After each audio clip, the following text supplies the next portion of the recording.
My dear students, कैसे हैं आप लोग सभी? आई होप बहुत ही अच्छे होंगे। तो आप सभी को पता है हमने भुगतान संतुलन का टॉपिक ऑलरेडी शुरू कर रखा है। पिछले वीडियो में हमने भुगतान संतुलन क्या होता है और भुगतान संतुलन के जो मुख्य घटक है उनके बारे में पढ़ा। आज की वीडियो में हम पढ़ेंगे भुगतान संतुलन के घटक के बारे में, लेकिन जो तीसरा मुख्य घटक है उसके बारे में पढ़ेंगे। आपको पता है जो होते घटक होते हैं, चालू खाता, पूंजी खाता, आधिकारिक रिजर्व। चालू खाता और पूंजी खाता को तो हमने बहुत ही अच्छे से और मजेदार तरीके से पढ़ लिया। अब हम जरा पढ़ते हैं आधारिक आधिकारिक रिजर्व क्या होता है। आधिकारिक रिजर्व भुगतान संतुलन में दो साइड्स को देखेंगे। एक होता है क्रेडिट साइड, दूसरा होता है डेबिट साइड। क्रेडिट का मतलब क्या होता है जरा देखते हैं। क्रेडिट का मतलब है खुशी। आप कहोगे खुशी? हाँ, क्रेडिट मतलब हमें, यानी कि कोई ऐसा लेन देन जिसमें हमें कुछ पैसे मिल रहे हों, उसको कहते हैं क्रेडिट। जैसे आपने देखा होगा एक मैसेज आता है, your account is credited with this, यानी कि आपके अकाउंट में क्या आए, पैसे आए। तो ये क्या है, जैसे सैलरी का आना, एक तरीके से क्या है, कुछ आपको मिलना। क्रेडिट मतलब जब आपको कुछ मिल रहा है। हम एक एग्जाम्पल से पढ़ रहे हैं, एक्सपोर्ट। अगर हम कुछ एक्सपोर्ट करते हैं यानी कि निर्यात करते हैं तो हमें कुछ वापस क्या मिलता है, कोई भी विदेशी मुद्रा मिलती है। वहीं दूसरी तरफ क्रेडिट का अपोजिट होता है डेबिट।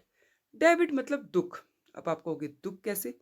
क्योंकि इसमें हमें पैसे देने पड़ते हैं। जैसे आप शॉपिंग करने गए तो आपके अकाउंट में क्या लिखा था, your account is debited this.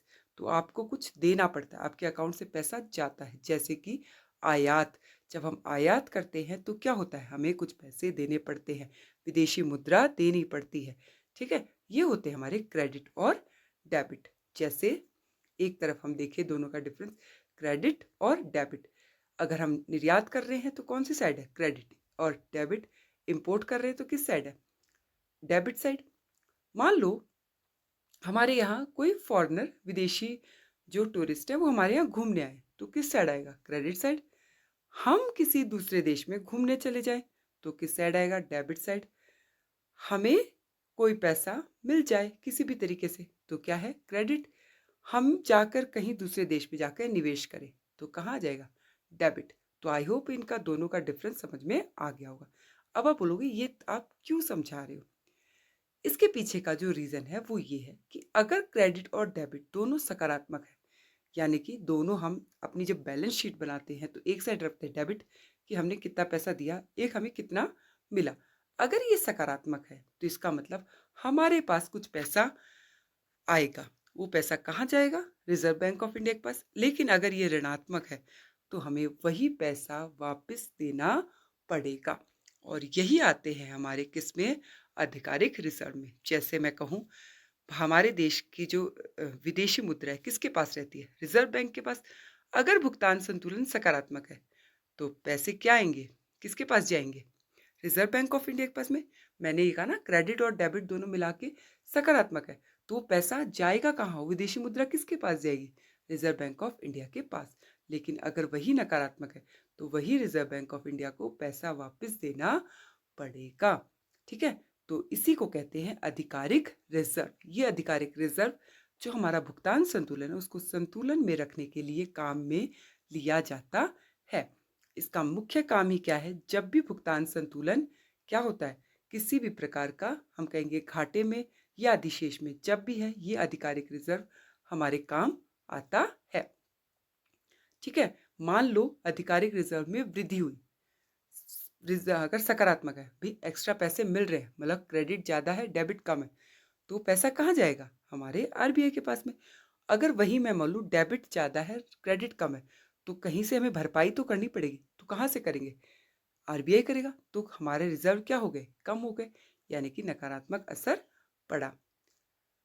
अब जरा बीओपी अधिशेष है, कैसे हो सकता है। मान लो हम ये कहें शेष विष से हम कहेंगे हमारी आय ज्यादा है, भुगतान कम है, तो क्या कहलाएगा, बीओपी अधिशेष।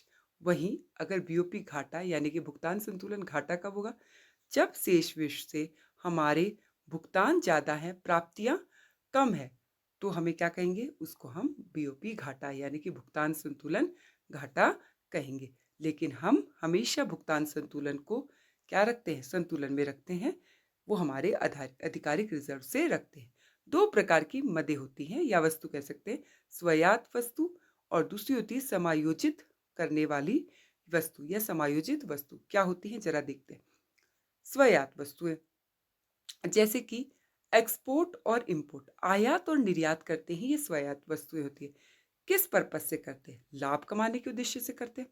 लेकिन वही समायोजन मदें भुगतान संतुलन को संतुलन में करने के लिए करती है। ठीक है, मान लो बीओपी यानी कि हमारा भुगतान संतुलन अधिक क्या है या हमारा क्या है, घाटा है।